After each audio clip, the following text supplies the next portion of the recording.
कबीर हरि जय रूठ जा, यानी तुम्हारा राम रूस गया, आपत्तियां शुरू होगी, वो घड़े का जल समाप्त हो गया। तो गुरु की शरण में जा, यानी पूर्ण संत के पास शरण में पहुंच। और कह कबीर गुरु रूठ गए तो हर ना करे सहाय। आपने गुरु जी के प्रति ही कोई दुर्भावना पैदा कर ली, कोई उसमें दोष देख लिया अपनी ही सोच अनुसार, या कोई यहाँ अपने मर्यादा भंग कर दी, तो उससे गुरु रुष्ट हो जाता है। जैसे इस दास को जब पता चलता है कि ये व्यक्ति यहाँ आ भी रहा है और कहता मैं नाम भी ले रखा है और ये बीड़ी भी पीवा है, गुट्टी भी लगा जाता है कभी कभी, तो तब मैं रुष्ट होता है, ये दास रुष्ट होता है, दुख होता है मुझे कि कोई फायदा नहीं इसके यहाँ आने का। और दो चार और बिगाड़ेगा कि देखियो भी बीड़ी पीवा है वहाँ रामपाल का शिष्य होकर के, तो इससे दास गणा दुखी होता है। उस व्यक्ति को चाहिए अपनी गलती स्वीकार करे, दोबारा उपदेश ले ले, शुद्ध करा ले अपने उपदेश को, और भविष्य में नहीं पीवे, अपना कल्याण करवा ले।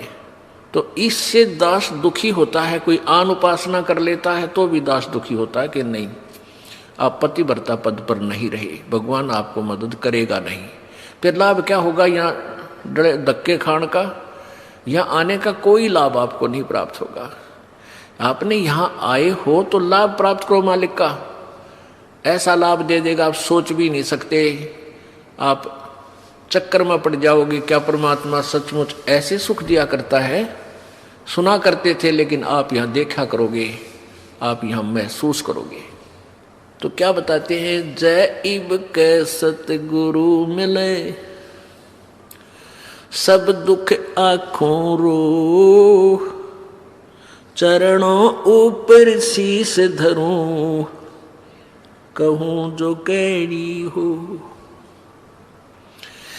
कबीर साईं मिलेंगे, पूछेंगे कुशलात, आदि अंत की सब कहूं, अपने दिल की बात, गुरु जी तुम ना भूलियो।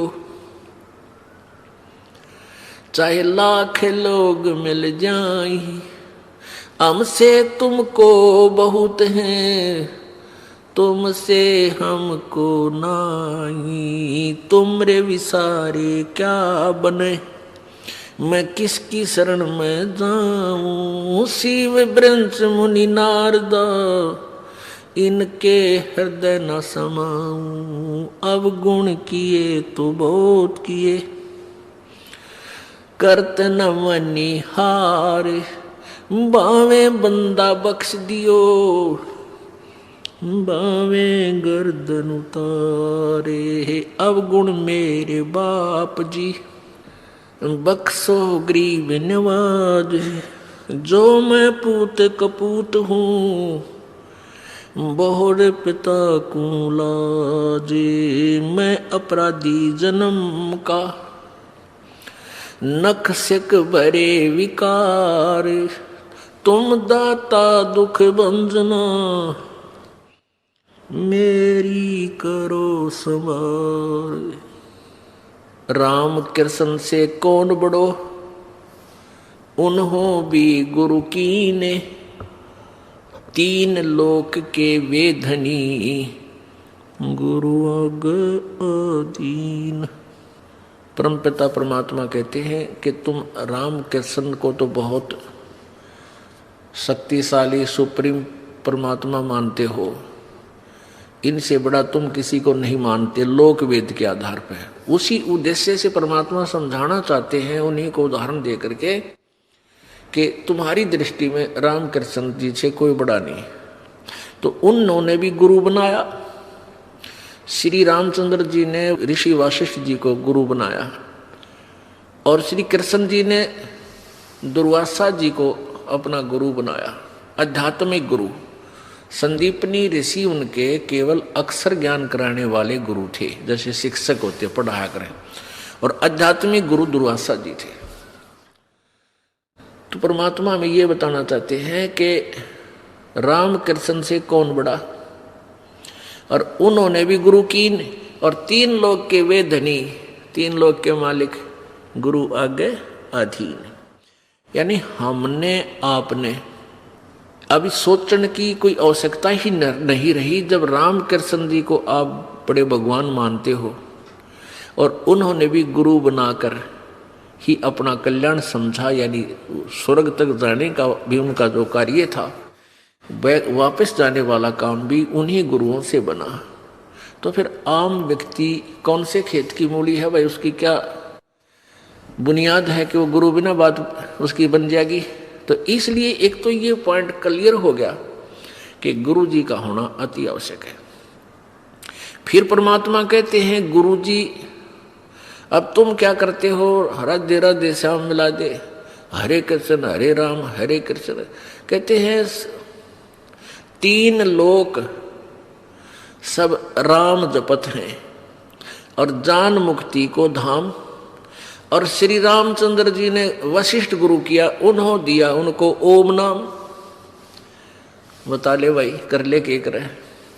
अब हम तो राम राम जपें, श्री रामचंद्र जी को सुप्रीम पावर मान के, और श्री रामचंद्र जी वशिष्ठ जी के पास जब गुरु बनाने गए, उन्होंने वशिष्ठ जी ने श्री रामचंद्र जी को ओम नाम दिया था जाप करने का। बता भाई, हम कहाँ खड़े कर रखे थे नकली गुरुओं ने।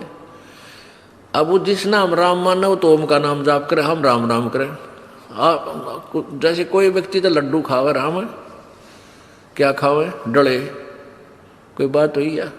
यानी वही जैसे कोई काजू खावे बादाम खा रहा है और हम खाओ बादाम का छिलका। यानी राम शब्द जो है उसके अंदर गुप्त है वो मंत्र आम व्यक्ति नहीं कह सकता कि तू यो मंत्र जाप कर ले, फिर वो उसका गुरु बन गया।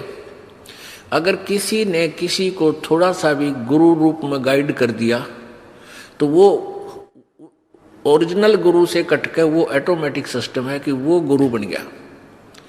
अब दोनों चौड़ चपट उसके ऊपर उसका बाहर आ गया। तो ऐसे ये गुप्त मंत्र रखे जाते हैं, ये सीधे नहीं कहे जाते कि हमारे गुरुजी ये नाम देते हैं ऐसे जाप कर लो या ऐसा कर लो, नहीं।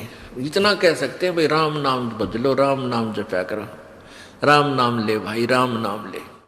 अब वो राम का नाम अन्य है, जैसे बादाम का छिलका ऊपर कुछ है अंदर गिरी नारी है, ऐसे ही ये नाम गुप्त होते हैं। कोई जैसे महर्षि वाल्मीकि जी को नाम दिया था, अब वो कहते हैं वो राम राम करे था, राम राम नहीं करे थे वह, वो तो ओम नाम का जाप जपया करते। राम तो वैसे जैसे हम सच्चाई बोलते हैं ना, ये हमारा मंत्र नहीं है। ऐसे राम कोई शब्द मंत्र नहीं है किसी ऋषि का, वो तो ओम से शुरू होते हैं। और ओम केवल ब्रह्म तक की जाप है, और ये भी पूरे अधिकारी से लेकर ही कार्य करता है, अन्य से नहीं। तो यहाँ क्या बताते हैं परमात्मा कबीर जी कि 3 लोग सब राम जपत हैं, जान मुक्ति को धाम। और श्री रामचंद्र ने वशिष्ठ गुरु किए, उन्होंने दिया ओम नाम। अब रामचंद्र जी तो ओम नाम जप पर तुम राम राम जपो। वाह भाई वाह, किसे पे चला रखे थे।